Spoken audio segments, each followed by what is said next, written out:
Ladies and gentlemen, welcome back. It's ChollayMurphay with another Minecraft pre-PSVR Hardcore Survival Guide. This is going to be our final pre-PSVR Survival Guide because as of the recording of this audio, PSVR Minecraft is out and in the world for us to enjoy. So we're going to wrap up with our mining tutorial today, and then I'll meet you at the end of the video and we'll talk about what's coming next. Alright, howdy poops. We are back at the village outside of our natural occurring mine that we just got through spelunking into. And now we're standing out here in a rainstorm, and we are getting ready to head back to the village from whence we came. Now, as you can see here, our time spent in the mine was very lucrative. We have a full set of iron armor. We've got some doodads and some whatnots. We've got some good materials, and we've got some junk and stuff, but we'll sort through all that. We did get an iron bucket. We've got some iron weapons and armor and stuff. I want to focus here for a second on the compass. We are going to finally put this compass to good use. We are going to put that down here in our hotbar, and this is what we are going to use to get ourselves back to our village, because remember, it was very close to our spawn point. As you can see here, when we turn, the red needle points directly in the position of where our spawn point is, so it's going to lead us back to the village. Now, normally this is not the kind of situation you want to venture out into, but I was getting ahead of myself and didn't really think it through. He's made himself a friend. Come on, lover boy, let's go. So, we are going to venture out, and if you look down in the hotbar, down in the center, right under that number, you can see the needle turn as I turn, when I turn around and stuff. So, keeping it in your hotbar is a way to be able to read the needle and use the compass without having to keep it in your hands necessarily. Now, when we headed out, one, it's raining, it's thundering, and I can tell that the sun is getting ready to set, but I was not smart, and it instantly turned bad. I got trapped up in the woods. I'm being attacked by a skeleton, which that's always horrible. I could not get this hard-headed thing to cross the water for me, so that we could get back on track to get where we were trying to go. And then I still kept getting attacked. It's an underwater skeleton, because, you know, as if the ones on land aren't bad enough. So I've got him shooting out up from under me, and it was a nightmare scenario. I thought I was gonna die. Luckily, I managed to get through it without dying. I got Mr. Dum Dum here back on track, and finally we ended up back at the village. As you can see, I'm just pulling in right as the sun is getting ready to come up. It's still dark outside. So I came over here, and we pinned him up, and I was looking very forward to getting to my bed so that I could sleep and put my things away and get ready for the next day. And still, even as we get back to the village, I've got problems. So I fight off a spider, and you hear that noise, that kind of noise. I noticed like a little puff of black smoke in the air. This is a phantom. These are the things that I was talking about before. If you go so many days without sleeping, these things start to pop up, and the longer you go without sleeping, the more of them show up. And they are really hard to kill. They play keep away really well, and as soon as you turn your back, they will swoop down and attack you, and they do quite a good bit of damage. And they're really eerie on top of that. See, they've got like this black ethereal smoke that kind of trails off their wingtips and stuff. But luckily for us, there's a very easy way to get rid of them. And get rid of them. A very easy way to get rid of them. And that's simply just going to your house and sleeping in a bed. If you sleep in a bed, it resets the clock on them, and they go away, and you won't be harassed by them anymore. Excuse me, sir. There's like a dozen houses in this village. Go find somewhere else to sleep. This is my place. I claimed it. My stuff's here. So we're gonna go to sleep. Alright, and when we got up the next morning, it was time to go through and get rid of some of this stuff. Well, not get rid of it, but, you know, we did some inventory cleanup, put some things away that we didn't need, because we are gearing up to go and start our artificial mine, our man-made mine, which is going to allow us to focus more heavily and try to get to our true goal, which is not only getting some more of the cool stuff that we've already got, but we are looking for diamonds. And this is one of the ways that I've found that is the best way to basically to get diamonds. And so that is definitely the next step in what we want to do, because pretty much getting diamonds is what unlocks your path to a lot of the later game stuff. Now, this is something I haven't really touched on. Oh yeah, by the way, I wanted to show you guys this. I completely forgot to mention this. You see this nice path that you see in like the villages and stuff like that? The way you achieve that is by going up to a grass block and pulling the left trigger on your controller while you're holding a shovel, and instead of digging a hole like this with the right trigger, pulling the left trigger makes a neat little path like that. And it works in any texture pack. This texture just looks really cool. But it still looks cool in vanilla Minecraft. Now we'll have to knock this grass out of the way, but we're going to expand this path because we're going to start digging the entrance to our mine. And we want it to be 2 wide, 2 blocks wide. Because you can do it 1 block, but it's just really claustrophobic, and I prefer to have mine at least 2 wide. Plus, if anybody wants to join your game and stuff, and you're both coming in and out of the mine, it just makes things a lot nicer. Now, what we're going to do is cut a stair step. When you step down to the next step, you want to do the 2 blocks in front of you, the 2 below that, the 2 below that, and then the 2 below that. So that's like 8 blocks altogether. So 2, 3, and the other one would be 4, and we'll keep going down like that. I accidentally cut down, but that sort of worked out because we want to cut this back another one. Like I said, we want this to stair step down, and basically you want to keep this pattern going all the way down. It's basically like just a long staircase, and we're going to go down as far as we possibly can. So I'll set that there, and what I'm going to do is I'm going to make a buttload of stone pickaxes. And the reason we're using stone pickaxes at this point is because we're cutting the stairwell for our mine, and we're going to go through a lot of pickaxes, and there's no sense in burning through a bunch of iron and breaking a bunch of iron pickaxes just to get through some stone and dirt.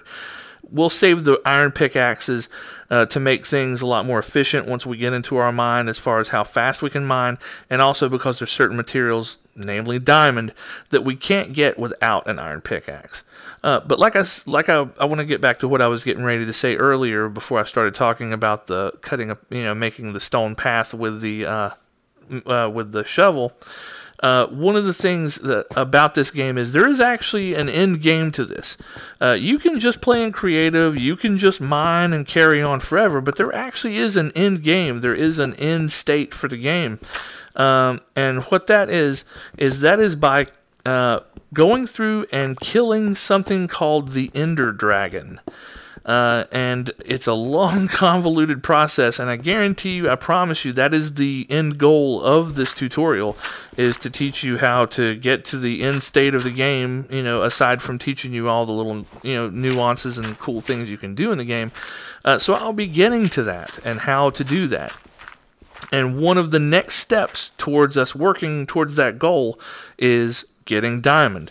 And so that's what we're working on today. Now, what I'm doing here is we've got a little bit of our entryway cut in.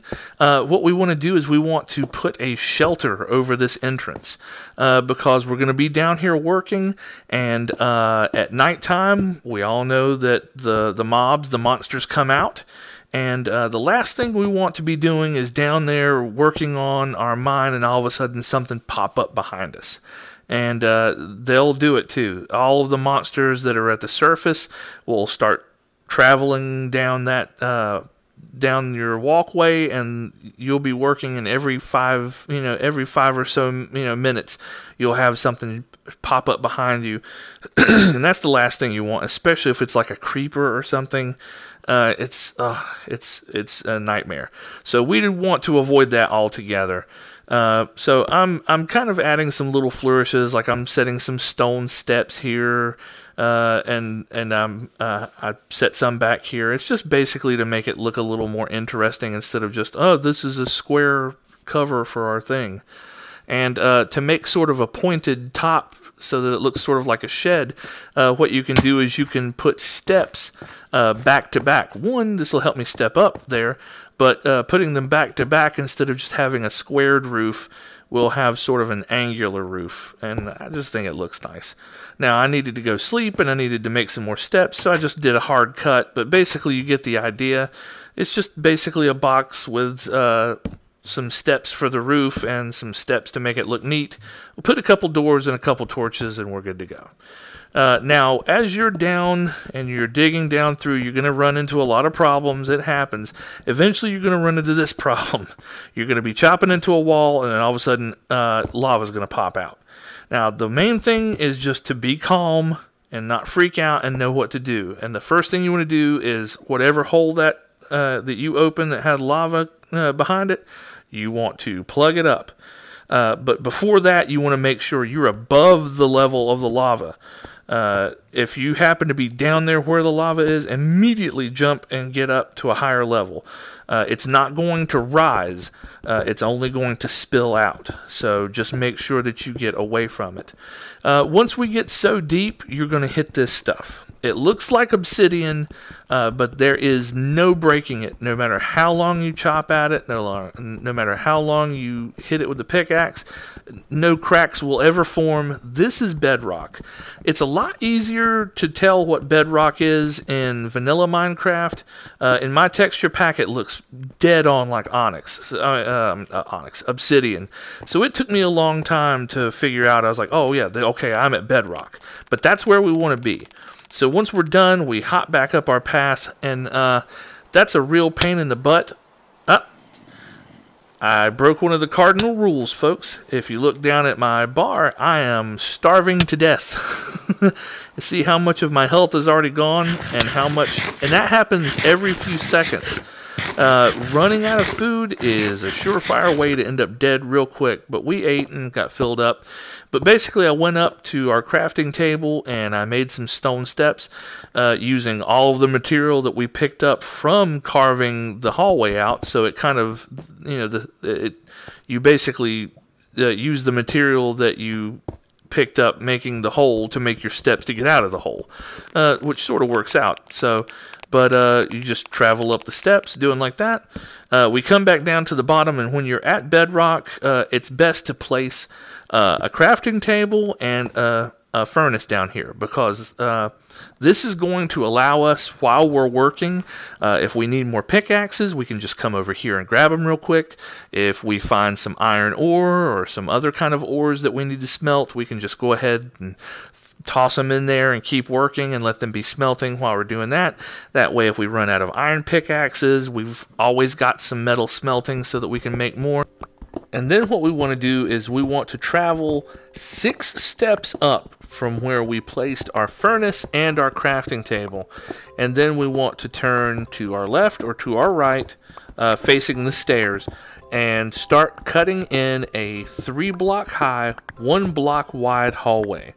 Now you want to cut that back as far as you can before you start to be like, okay, this is way too freaking long.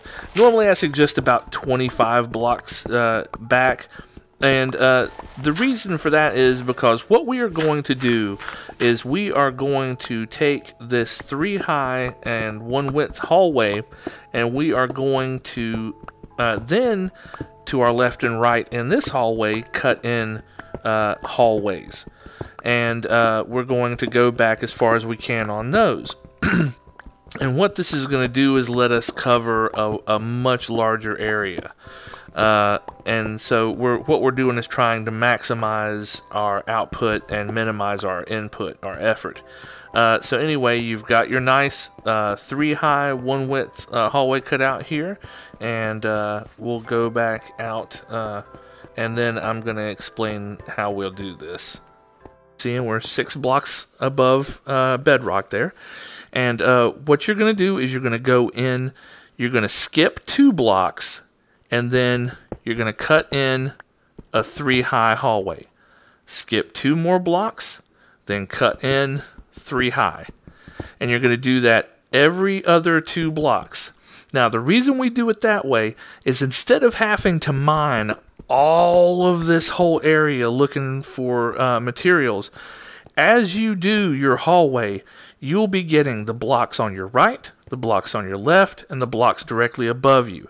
Then you'll be skipping a block and starting another hallway. So basically, with only having to cut these hallways, we are seeing every square inch of block that is around us within so many blocks.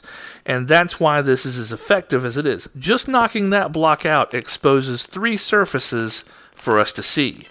So basically, you're minimizing your effort and maximizing your coverage. Then what we're going to do is when you get to the end of one of your tunnels, let me grab this real quick. Basically, you want to cut 3 high, straight back, until you feel like you've done it for maybe, like right when you start to get the feeling, and I've been doing this for a little bit, and maybe I should stop. That's about when you want to stop. And what we're going to do is we're going to dig to our right 3 blocks, because that's where our next hallway is going to end. We'll place a torch there, and then when we go to our next, when we step over to our next one and cut all the way back, it will come out at that torch, and that will basically tell us, okay, this is our stopping point.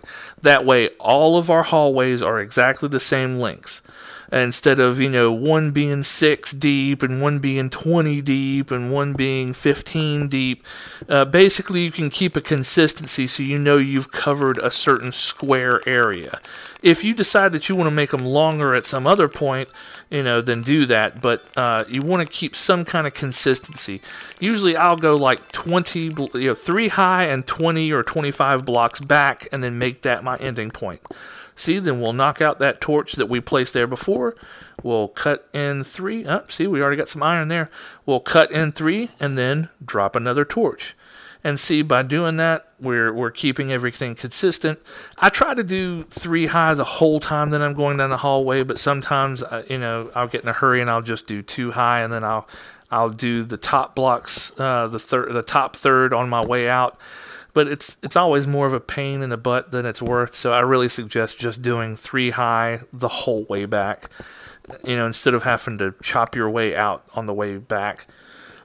But anyway, by doing this, it's sometimes you're going to run into places where it's an open mine shaft or something. You're going to start cutting back and you'll hit lava. If you hit lava, stop and just go over to the next one. And just keep going till you get a place till you find an area. You will find an area where you can just keep going.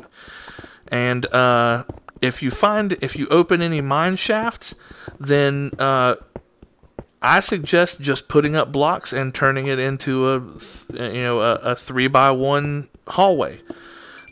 Just keep the consistency. That way you're always, you know, working towards it like that, and bam.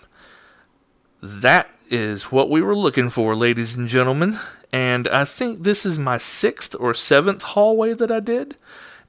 Do a little happy dance for the diamonds. And yeah, so I mean, building depending on how much trouble you run into, building the staircase can sometimes be a pain in the butt. You'll do the same thing I was talking about. You'll either hit lava, or you'll hit water, or you'll open up a big open, you know, natural mine shaft and stuff. And that can be a real pain in the butt, but just keep at it. Build up the walls to your sides, you know, keep building your staircase down, even if it runs through that, you know, that mine shaft. What you want to do is get to bedrock and then go your 6 up and then go from there. And it also keeps it nice and clean so you know where everything's at. Now we've come over to the other side from where we saw those diamonds, and here we go. This is it. This is what we were looking for. Once again, let's throw a little happy dance for the diamonds. Yeah. Let's do it 2 times. Because it's definitely a happy moment when you finally hit your first batch of diamonds. And they usually do come in little groups like this. So we didn't just get 1 diamond, actually. We got 6 diamonds out of this. So that is enough to make 2 pickaxes, or a pickaxe, a sword, and a shovel. One way or another, make a pickaxe. It is going to last a long time, and it's going to allow you to do some stuff that is necessary to complete the game to get towards your end goal. You definitely want a diamond pickaxe. Then do what you will with the rest of the diamonds, but make sure you at least have a diamond pickaxe with the first group of diamonds you get. See, now we're going to go ahead and put our torches up so we can continue our mine later if we want to, in case we want to try to find more diamonds to do stuff we want. We're leaving our mine, and there comes that beautiful sunrise, and we have we don't have any phantoms either. So we've completed our goal, and if you see, out of all the time that I used to mine going down and while we were down there, I've got 17 blocks of iron with 7 ingots, 2 blocks of gold with 7 ingots, 38 blocks of redstone, 18 blocks of lapis, 13 blocks of coal. We've got all these iron tools that I made. And folks, this is where we're going to call it. I do plan on continuing this series. It won't be the pre-PSVR Hardcore Survival Guide anymore, but I do want to continue this tutorial because I like teaching. I know there's a lot of stuff that I know that I can help teach you, and even if you've been playing for a while and you think you know everything, I learn new stuff all the time. Maybe I'll do something you've never thought of. But one way or another, please keep coming and watching these videos if you enjoy them. Also, on top of this survival guide, I plan on doing a hardcore series of its own in PSVR. And for those of you who don't know, a hardcore survival playthrough is when you play on hard and you only have 1 life. If you die, the game is over and you delete your world. So that raises the stakes incredibly. Keep an eye out for that and keep coming back to the channel. Folks, I want to thank you so much for watching, and we will see you next time here on Just Playing with ChollayMurphay. Thanks for watching this video, and if you haven't yet, please consider subscribing to my channel. It would help a lot. I thank you all very much.